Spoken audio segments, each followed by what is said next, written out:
Atom Smasher, the Borg, the myth, the Night City legend.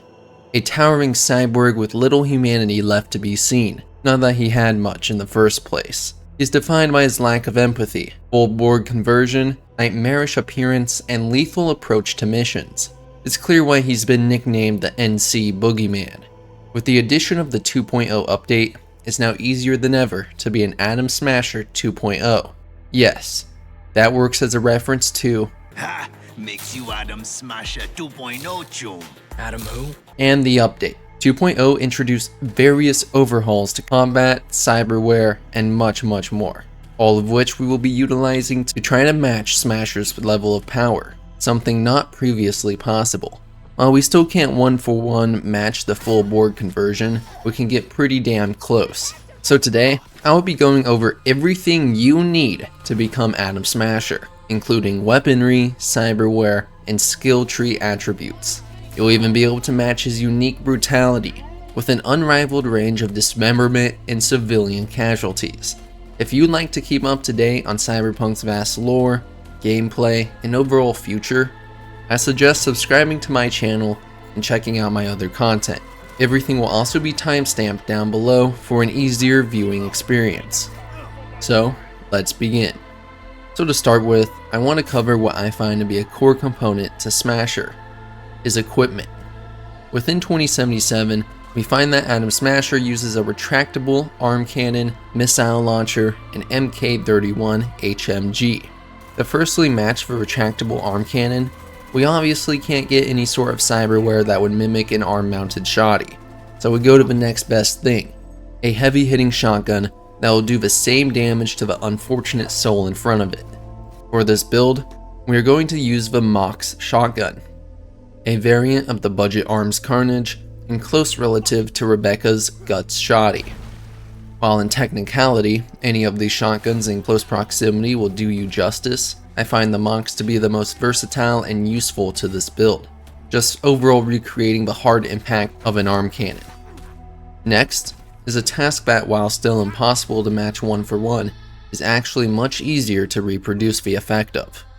His mounted missile launcher can easily be replaced using one of Smasher's very own weapons from his armory, the Ba Jing Chong, an iconic variant of the Kang Tao L69 Zhou. It's a one-of-a-kind weapon that is the closest we have to a sort of grenade launcher or homing missile launcher. Its smart weapon capabilities allow its micro-projectiles to track targets just like Smasher's boss battle and to create explosions on impact, usually with the result of dismembering everything in sight. For this, we will need the Smart Link Cyberware, but I'll go more in depth in that later in the video. What I find so fun about this weapon is its high likelihood of collateral damage, humans and property alike. It provides the mayhem that is expected of Smasher. He also happens to create his expected carnage with a Militech Mk31 heavy machine gun. While it's typically mounted during its use, we can find them all over Night City, even being able to rip it off its turret. However, it's a one-hit wonder that's unreasonable to rely on for a build. While Phantom Liberty might add some new options for heavy weaponry, we are going to have to make do with the little selection of LMGs we have.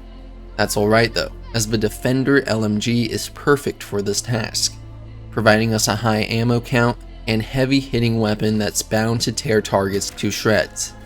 A much more portable alternative to Smasher's choice of weaponry. With our loadouts prepped for the build, it's time to move into how we want to allocate our attribute points to mold ourselves into Smasher. In this build, we have little to no use for the intelligent or cool skill trees. We are literally going to be a pure powerhouse that has no use for anything and doesn't leave a trail of non-recognizable bodies behind us.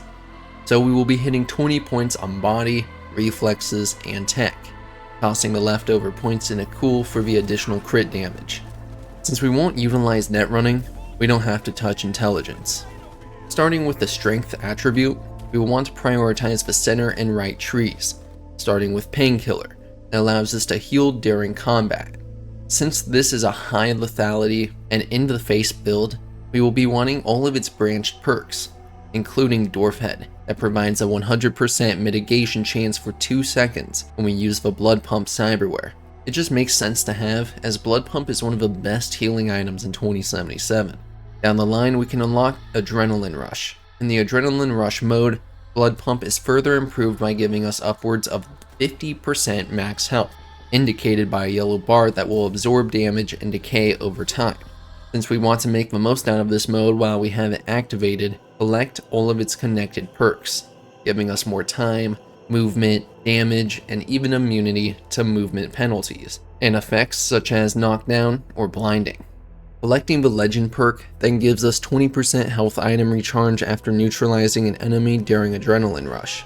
Overall, this tree specifically makes Blood Pump the easiest choice you can make during your build. On the right side of the skill tree, we have the most brutal combat tree we can get, completely focused on blunt weapons, including the Gorilla Fists. We will be purchasing everything in this branch as well, starting with Wrecking Ball that provides us the ability to barrel into enemies while sprinting and blocking with blunt weapons, allowing us to maneuver the battlefield in dense enemy zones while also spreading out damage and knocking down enemies. The Clapback perk provides us a 100% knockdown chance with defense attacks and 100% stun chance with counter attacks, forming a melee build that makes any enemy light work. Even long-range enemies are forced to come in close because of a Fly Swatter perk that blocks 40% of range damage when blocking.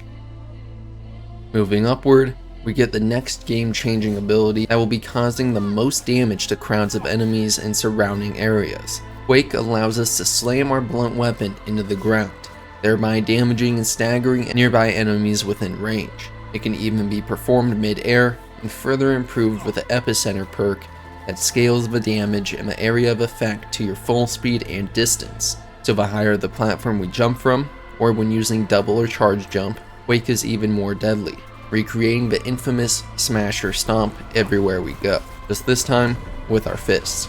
Branching out to Ripple Effect provides us with an additional 15% health for each enemy hit by Quake, meaning that health regeneration won't even be on your mind during your run-ins with the NCPD and Max Tac. And finally, we get to the most amusing ability in the game, at least in my opinion. The blunt weapon finisher, Savage Sling. When an enemy is low health, it provides you two options.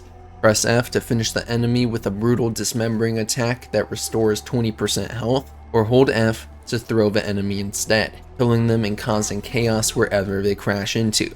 Either way, you're leaving a bloody mess every encounter. This entire tree just mimics Smasher so well. Practically every enemy will be left looking like Rebecca from Edgerunners. And no, you unfortunately cannot Choomchuck Adam Smasher. It was the first thing I tried. Moving to Reflexes, we will only be focusing on the center tree, as we won't be touching SMGs or blades for this build. This is where all of our maneuverability comes from, and I actually think this is the best perk tree they've added to the game. It makes V feel a lot more fluid in combat and actually somewhat frightening as a legend. Similar to how Smasher chases after you during the final boss fight, we will be doing the same to our enemies. Before I really dig into this tree, some are probably starting to question the build's focus on reflex, specifically because Smasher tends to be seen as heavy and slow moving. Well, if his sudden speed in the final boss fight didn't prove anything, he's actually much faster in the tabletop RPGs, calculating to move at 62.5 meters per second during combat. If we aren't considering the turn-based combat though, he is usually marked at athletic human running speed, so he isn't slow by any means. Starting at Slippery, we'll be able to dodge enemy attacks much easier the faster we move. To further our speed, we will be branching out to increase our slide distance in vaulting and climbing speed, allowing us easy movement around and behind cover when needed. Make sure to branch out to muscle memory and multitasker so that you don't have to stand completely still while shooting or reloading. That way we are keeping our speed while avoiding damage. Moving upward, max out the dash ability and purchase the Can't Touch This and Mad Dash perks. This way we will get 100% mitigation chance while dashing and 100% dash range toward enemies, effectively allowing us to approach an enemy with little to no damage taken. We won't be needing steady grip since we will be using the Kreznikov. We also don't need Mean Streak as the legend perk Tailwind will remove stamina cost from the air dashes. Further up, we will want to max out air dash, which will allow us to dash mid-air, as well as aerial acrobat that improves our mid-air maneuverability. allowing us to pick up insane amounts of speed, even outside of combat, and to control our movements to accurately target cover and enemies alike. I don't find aerodynamic to be completely necessary in this build, as we are already moving so quickly and avoiding damage. Finally, Tailwind will remove stamina costs and give us stamina just for performing air dashes and double jumps. Everything about this build just improves your gameplay from the previous clunkiness of 2077. Going from target to target, from cover to cover, everything you could think of is made so much easier. And finally, we move on to technical ability to finish our skill allocation. With focus on the left and center skill trees, we will start at Glutton for War, providing us 5% recharge of health items from neutralizing an enemy, then Health Freak to give us 8% recharge speed, an additional health item charge, and 150% recharge speed for health items outside of combat. Maxing out Pyromania for further recharge speed, improved explosion radius, and increased movement and damage after hitting an enemy with an explosion in combat, something that will be especially useful when using your smart rockets, stacking up to 5 times if you take damage from it as well. Then in the legend tier, we have the Ticking Time Bomb perk that will provide an additional ability when activating your operating system. Whether it be a Berserk or Sandivistan, it will charge a powerful EMP that hits nearby enemies after 3 seconds, but also reduce incoming damage by 50% during this period. So if you find yourself in a pinch, activating your Sandy will not only get you out of trouble, but also provide you with passive damage output, damage that is proportionate to the quantity and tier of Cyberware implants you have installed, which we will be maximizing with the center skill tree. Atom Smasher is an extremely lethal full Borg that utilizes Cyberware to the max, meaning that we need to do the same. Starting at all things cyber, we will be increasing stat modifiers and decreasing capacity costs for the integumentary system and skeleton cyberware. For this tree, we will branch out as much as possible, only excluding Lucky Day and Ambidextrous, so that we can maximize our power. All these perks will provide us with additional cyberware slots, improved stats, reduced cooldowns, and even one of the strongest integumentary cyberware, the cellular adapter, which we will now be able to purchase and use properly. Finishing it all with the Edge Runner perk that will push our build to the edge of cyber psychosis while still maintaining complete control, allowing you to exceed cyberware capacity by up to 50 points at the cost of max health reduction, something that will be equally traded off with the armor points we can gain. Edge Runner will also give you a 0.1% chance for each point you're over capacity, so up to a 5% chance to enter Fury state from neutralizing an enemy. In this state, we will gain an increase of 10% damage, 30% crit chance, and 50% crit damage for 12 seconds, acting as a pseudo cyber psycho spree. There's a reason the icon is David Martinez. With our entire skill and point attribution laid out, it's time to discuss the cyberware that benefits from it all and wraps the entire build together. Starting at the frontal cortex, we will be installing Self-Ice. Just because we aren't quick hacking doesn't mean we should leave ourselves vulnerable. While this definitely provides an in-game benefit, I partially have it for lore purposes. Think of Lucy's attempt to quick hack Smasher, for example. For arms, we will have one of the core components to this build, the Gorilla Arms. I initially thought over having the projectile launch system, but found that in its current state, it's not nearly as versatile or fun to use. Though it does get a massive buff with the relic skill tree, Atom Smasher is a very hands-on character, so this was the decision I made. In the skeletal system, I went with the Universal Booster for its health item buffs, Epimorphic Skeleton for its health increase and insane armor points, and Dense Marrow for its buffs to melee that will make Gorilla Fist hit even harder than before. Looking into the nervous system, I only felt the need for 2 installations. First being the Kolesnikov, specifically to give us the ability to aim and shoot while sliding, dodging, or dashing. I'm actually not a fan of the forced slow time, but it was a good trade-off to not sacrifice a skill point. Then Neofiber for its mitigation buffs, since we need as much survivability as possible. Moving over to the integumentary system, we'll be making use of our earlier skill allocation and buying the cellular adapter that gives us 146 armor amongst several buffs. Then Proxy Shield to reduce damage of enemies within 6 meters of us, since we will be nearly always up in their face. and nanoplating to have a 7% chance to block incoming projectiles alongside a 100% bonus after performing a dodge or dash. We will be doing a lot of that, chooms. For our operating system, I am going with the Sandevistan to recreate Smasher's appearance in Edgerunners, opting for the most powerful Sandevistan available to us, the Militech Apogee, allowing us to activate and disable it at any time, slows time by 85%, and buffs headshot damage and crit chance and damage. Neutralizing an enemy when active gives us 20% extended duration and 22% stamina. What I find so appealing about this Sandy is that I actually don't like constantly playing in slow motion. I like to hop in and out when I like, but also make the most of it when I want to. This is just the overall best Sandevistan, but the Falcon is a good follow-up. Moving to facial cyberware, I've chosen the Oracle Optics, for both in-game and lore purposes as well. While scanning, it will highlight enemies in sight and behind cover within 17.5 meters, cameras and turrets within 25, explosive devices or traps within 26. For lore purposes, in the tabletop RPGs, Smasher has a full optical suite including thermograph vision installed, meaning he can see through objects and pick up human targets with relative ease. If you have a threat detector installed during the heist, Smasher is actually marked as detecting V and Jackie when he enters Yorinobu's suite, seemingly looking directly at you. So this gives a lot more credence to this build and the idea that he is looking straight at you. To save even just a bit of capacity for the rest of the build, I went with the Tiger Claw Tattoo for Hands Cyberware, just so we can have the Smart Link ability to make the missile launcher effective. For the circulatory system, we will be using the Blood Pump, one of the most powerful healing items in the game.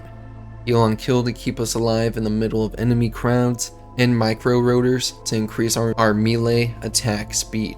Moving on to legs, we have a controversial decision to make. Lore accuracy would demand the fortified ankles to better replicate Smasher's movements. However, gameplay-wise, the reinforced tendons double jump is much more enjoyable and versatile to use.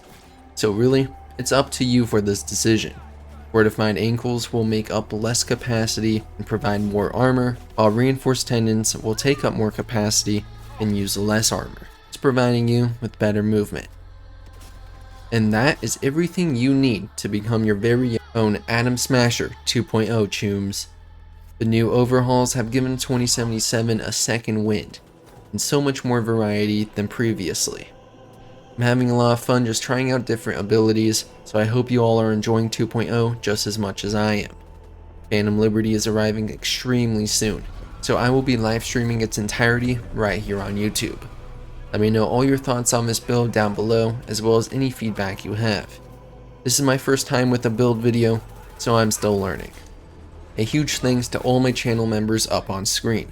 I appreciate all the support and the amazing conversations we have on live streams and in the comments. As always, thank you to everyone for watching the video, and make sure to have a great week. See ya later, chooms.